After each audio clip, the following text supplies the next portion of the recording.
Hello, I'm John David Ebert, and welcome to the next class in our series on understanding contemporary art. We're looking at the works of Joseph Beuys, and last time we saw how in Cosmology A, the first epoch of Beuys's career, the human body became the primary surface of inscription for his signifiers, but that it very quickly began to dissolve. And going right to the art then, this is an image, this is Untitled 1959, in which Beuys now begins experimenting a bit with some abstract expressionism. The Germans were keeping a careful eye on what was going on in New York.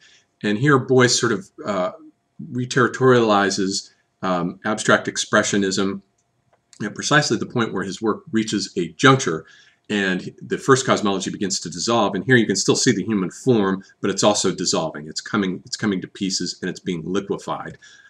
This is Battery from 1959.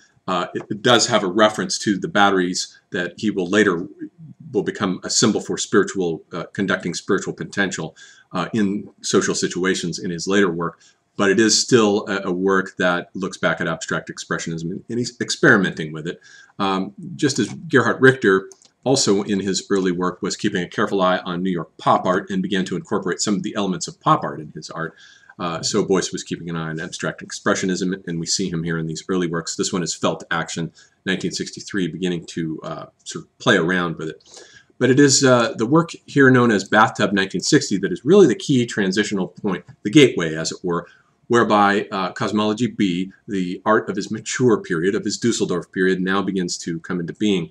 What we have here is a signifier that has been deworlded from a previously functioning world horizon, and now it's a trace. So the art of the mature period of Beuys's work is composed of traces. The human being is conspicuous by his absence. This was the bathtub that Beuys was born in, but now note that the viewer has to supply the missing world horizon that this bathtub was once a part of and has now been scrapped from, since this is a post-catastrophic art and now he's raiding the midden heap that has been left over from the great world catastrophe, and reterritorializing all of these various signifiers as he's fished them out of the rubble, the wreckage, and they are left to stand for worlds that once were but are no longer. This is Horns from the same period. This is 1960.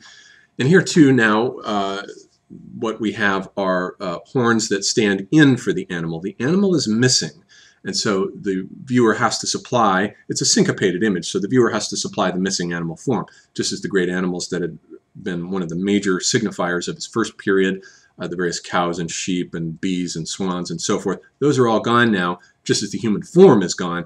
And so now the viewer has to supply the missing figure that these are meant to be. According to Joseph Beuys in Carolyn Tisdall's catalog, which, by the way, Carolyn Tisdall's catalog, Horizon A, is the best book for understanding Joseph Beuys, since it's full of quotations from him in there commenting on his own works of art. And in there he comments that this work was meant to be an illustration of the processes of the cycling of the blood through the animal that produced the horns on an annual basis. But it's also a syncopated image in which now we're dealing with a cosmology of traces. This is the famous Fat Chair from 1964 that also is now a deworlded signifier that's functioning now as a trace. It's no longer an object for people to sit on, though. It's been reterritorialized. It does refer back to Van Gogh's painting, The Chair, here from 1888. But whereas with Van Gogh, the chair there functioned in a world horizon that was part of a metaphysical age in which it functioned for people to sit on, and it was part of a functioning world in the Heideggerian sense, a world that was opening up in opposition to the dark abyssal tendencies of Earth to pull it down. We have that tension of world versus Earth in the classical metaphysical age. But the chair no longer functions that way in the post-catastrophic world horizon that Beuys is operating on. The chair now is meant to illustrate a cosmological principle. The fat that is put on the chair, fat for Beuys, is one of the main materials that he uses for the second period, the mature period of his work. And fat represents for him the principle of the indeterminate, the principle of pure receptivity of form to imprint its form upon it, and for it to take the shape of whatever form is imprinted on it. And here it illustrates the right angularity of the chair, almost in a geometrical fashion. And so it simply represents the potential of the fat to receive whatever form is imposed upon it. It no longer has the function of an object for sitting, since it's been ripped free of the world horizon of an age that went down the drain during a cosmic catastrophe. Here we have another one of his famous works. This is The Pack from 1969. It reminds one of, at first glance, of a sled being pulled by Eskimo dogs or being pulled by a bunch of dogs. But the dogs here are missing. They're gone, just as the humans are gone now. Human beings and the human body have been deleted from this secondary cosmology, which is a cosmology of vast, impersonal cosmic forces. And here, too, what we see is that in each of these various sleds, the ontologically homeless human being now is given a sort of ontological survival kit.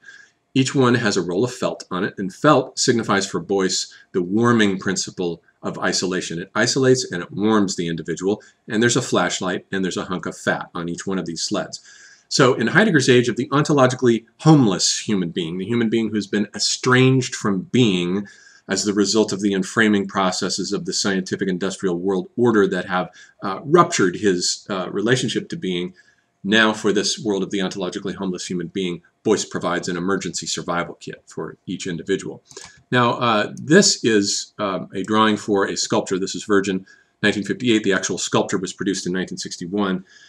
And it represents the fact that this is Virgin, and it's a Virgin who has been represented as a series of teakwood logs. The actual sculpture will be a series of teakwood logs that shows that the individual has now been absorbed into the cosmic forces, and the cosmic forces that have absorbed the human being are the protagonists of this art now, no longer the human being himself. This is a sort of counterpart to another work that he did called Mountain King, which was an allusion to James Joyce's Finnegan's Wake, in which HCE, the protagonist of that work, is represented as being dissolved into the landscape. That mountain over there represents his toes. The spinal column is represented by the chasm of the canyon that runs through the rock, and the head is represented by another rock, and so forth. But what this illustrates for Beuys in the middle period is that the human being has been absorbed into these Steinerian cosmic processes and is no longer the protagonist of this art. Now, there's an opposed cosmological tendency that is represented by a series of silent gramophones that he does during this period, 1962-63. This one is untitled, but it's one of the first of the silent gramophones, whereby he has simply taken an LP record and covered it in red paint so that it cannot communicate. We'll do a series of these. One of them might have an animal bone instead of a needle. But the point of them is that he has ruptured the ability of the gramophone to communicate. It can no longer emit sound, so it can no longer communicate. And there's an opposed entropic tendency during this middle period of Beuys's art that is opposed to the evolutionary tendency of the cosmic forces, which we've just seen illustrated for us by the Mountain King and the other works. This illustrates Beuys's awareness that the universe is now composed of objects whose function in a normal functioning valid world horizon has been ruptured, and they are retreating and withdrawing from each other into isolation. And so Beuys's various famous actions was meant to redress this issue, to open up new portals of communication between entities, which is what he did in the series of actions. He was part of the Fluxus group briefly, from about 1963-64 down to about 1974. He did this series of famous performances in which he did various things. In this one, this is a photograph from How to Explain Pictures to a Dead Hare, in which Beuys sat in a chair for several hours with his face painted with gold paint and honey on his head. One shoe was isolated with felt and the other with an iron sole. There was a primitive sort of animal bone, an animal telephone, which was simply an animal bone wrapped with electrical wire that was underneath his chair, and he sat with this dead rabbit in his hand, in his arms, cradled it, and communicated with it by whispering interpretations of his works of art to it, which was meant to illustrate the communication breakdown between species and also between the rational mind, which Beuys felt that the industrial landscape of the scientific world had divorced us from the earlier pre-rational instinctual archaic forces within us.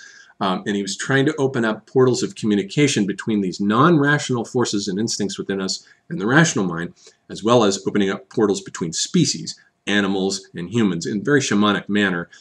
This is one of the last actions that he did, where this is the coyote action of 1974, where he went into a New York room and isolated himself for several days in a room with a coyote and did various kinds of shamanistic attempts to communicate with the coyote.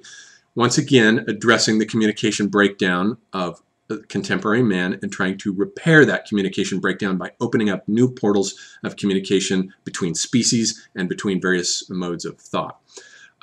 This is the felt piano, the famous felt piano that is a leftover from one of the famous actions of 1966. And a piano that is wrapped in felt is just like the record that has been painted over. It can no longer communicate. And so it's part of the entropic tendency of objects to break down and withdraw and isolate away from each other. That represents an opposed counter tendency to the evolutionary tendency of his cosmic forces during this mature period of Beuys's art. And the red cross on the piano indicates that the situation is an emergency now. This breakdown of things, this breakdown of objects that no longer function in a validly functioning world horizon, since that horizon went down the drain in the apocalypse of World War II, is now a dire emergency situation. And so we're left with a post-catastrophic art and a damaged cosmology in which forms can no longer function the way that they used to. Chairs and pianos and records no longer work. They have to be re-territorialized. They have to be reinscribed now by the artist. Like the felt suit here, which is one of the last ones. This is the last image we'll show from Beuys's middle period. This is felt suit from 1970, in which the suit has no buttons and no zippers, and therefore it cannot function. So once again, this is yet another of this series of objects that are associated with felt, whose functionality has broken down and been ruptured, and they can no longer communicate or work like they're supposed to. So felt becomes for Beuys the material that is associated with isolation and communication breakdown, whereas fat is associated with the principle of indeterminacy to receive form. And electricity, he will work with copper as one of his other substances. Copper conducts electricity. It's associated with the cold mineralogical principle of conducting electricity, just as felt is associated with warmth and isolation, and fat is associated with warmth and the principle for the receptivity of form. And both fat and the copper substances are associated with the evolutionary aspect of his cosmology, whereas felt is associated with the entropic aspect of this cosmology, the rupturing of objects and their inability to speak and communicate with each other, that he as an artist, through his various actions of this famous period, was trying to redress by opening up new lines and portals of communication between them.